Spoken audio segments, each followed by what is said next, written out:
ఆవిడే అడిగింది పార్వతీదేవి, ఏమండి కైలాస పర్వతం మీరుంటాం, అఖిలాండ కోటి బ్రహ్మాండ నాయకుడు మీరు, ఎందుకంటే ఆ శ్మశానంలో ఉంటుంటారు?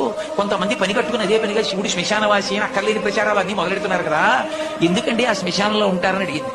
అడిగితే ఆనాడు మహాభారతం అనుశాసన పర్వంలో చెప్పాడు, పార్వతి నేనేం ఉత్తినే చేతకాని వాడనై ఉండలేదు, బ్రతికున్న నాళ్ళు అక్కడికెడదాం ఇక్కడికెడదామని పని లేకపోయినా షికార్లు తిరిగి నేను ఇంతటి వాణ్ణి అని గుండెల మీద చెయ్యేసుకుని ఇంత గర్వించి మా ఆవిడ, మా పిల్లలు, మా అన్నయ్య, మా తమ్ముడు, మా స్నేహితులు ఇంతమందిని చూపించిన వాడు ప్రాణం పోయిన తర్వాత ఎండు కర్రల మీద పడుకోబెట్టి తాడుతో కట్టేసి ఒంటి మీద కేవలం అత్యంత చమకబారు వస్త్రం ఒకటి పెట్టి పాడి మీదకి తీసుకెళ్లేటప్పుడు ఆ బట్ట కూడా తీసేసి కట్టెల మీద పడుకోబెట్టి ఇంధనం పోసి కర్త వచ్చి అగ్నిహోత్రం వెలిగిస్తే తల దగ్గర నుంచి కాలుతూ వచ్చేసి తల బద్దలైపోయిన తర్వాత కాళ్ళు అరికాళ్లలోంచి నెత్తురు ముద్దలుగా పైకొస్తుంటే పెద్ద కాడ పట్టుకుని కాళ్ళు పైకెత్తి వెనక్కి పారేస్తే నా ఒళ్ళదుకుని మురిసిపోయిన వాడు ఆ కట్టెలలో కాలిపోతుంటే జీవుడు పైకి లేచి చీకటి పడుతోందని వచ్చిన వాళ్ళందరూ స్నానం చేసి వెళ్ళిపోతే ఒక్కడే ఉండిపోయానని బెంగ పెట్టుకుని ఏడుస్తుంటే నేనున్నానని ఓదార్చడానికి ఉన్నాను.